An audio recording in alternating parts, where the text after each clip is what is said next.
ملا برادر د دوی سره بندي وو او په زنجیرونو باندې وو او دته به مواد مخدر تزریقول. دا به همیش بیچاره په داسې یو حالت کې ساته چې د سر نه شو جګولی. په 2020 کال کې چې طالبانو کابل ونیو، په اسلام آباد کې یو شمېر سیاستوالو میټایانې وویشلې. څرنګه دا اړیکې دې کچې ته رسېدلي دي چې پر یو بل سخت تورونه پورې کوي؟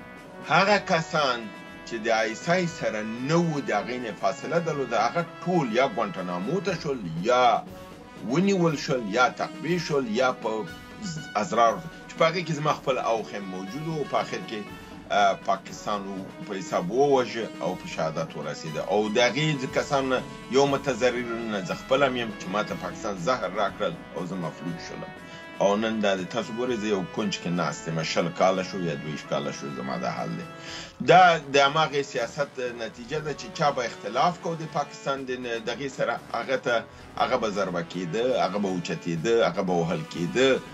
چې هغې کې ملا برادر دی، ملا عبدالرزاق دی، ملا عبید دی، ملا یاسر دی، مولوي عزیزالرحمن زما اوښی دی، همدارنګې د مولوي صاحب متوکل دی، مولوي صاحب عبدالسلام ضعیف دی. د هغه کسانو چې دی جهاد غوښته د اشغال په مقابل کې، مګر د چا د غلامۍ تر سوري لاندې نه.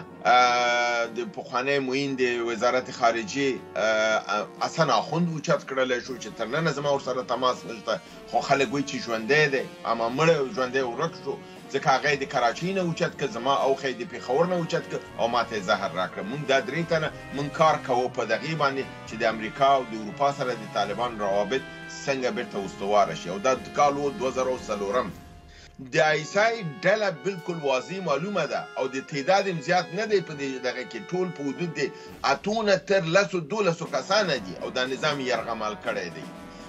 اوس راځم دې ته چې ستاسو دغه دی چې د یو طرف دا ډله ده چې معذوبه شوې ده او وهل شوې ده، او یو طرف ته هغه ډله ده چې هغه مقربه ده پاکستان ته.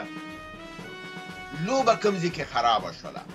تاسو ته معلومه ده چې ملا برادر د دوی سره بندي وو او په زنجیرونو باندې وو او دته به مواد مخدر تزریقول. دا به همیش بیچاره په داسې یو حالت کې ساته چې د سر نه شو جګولی.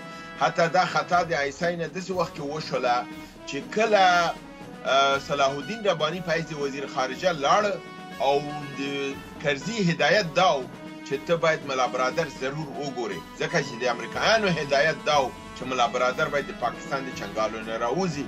نو کله چې صلاح الدین دې ته ویلې زه ملا برادر ګورم، هغې بهانې وکړلې، ویلې ما سره باید یو ځلې کښېنې پرې نه خوده. په آخر کې صلاح الدین ویلې دومره وکړې چې ما ته لرې نه وښیې چې ژوندی خو دی که نه، دا راته خو یې وښایه. نو چې کله یې ورته راوسته دی دومره خراب حالت کې و چې د 2 کسو د مټو نه نیولی او دی راوسته. صلاح الدین وکته، صلاح الدین مطمئن شو چې سړی ژوندی دی. نو بیا امریکایانو ته ویلې چې سړی ژوندی دی، اوس کار وکړي چې راویې باسي. او دا قطر ته لاړه، د قطر دفتر جوړ شو او دغه دفتر هغه دفتر و چې د پاکستان او د طالبانو د خارجه پالیسۍ په منځ کې یو فاصله پیدا شوله.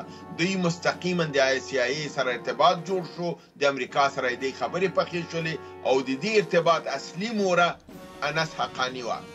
انس حقاني چې په زندان کې و او د امریکایانو سره خبرې او دا روانې کړې وې، هلته د دوی خبره پخه شوله او انس حقاني د اعدام نه بچ شو او دا ولیږل شو قطر ته، او هلته دا خبرې نورې پخې شولې د دوی ترمنځ چې موږ به دا نظام تغییرېږي او د عین حال کې دا خبره هم شوې وه چې د پاکستان سره به فاصله جوړېږي.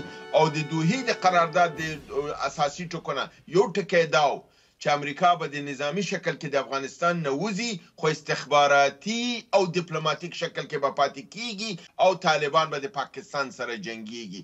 دا د 2019 کال د خبرو هغه بعضې شیان دي چې زه تاسو ته وایم.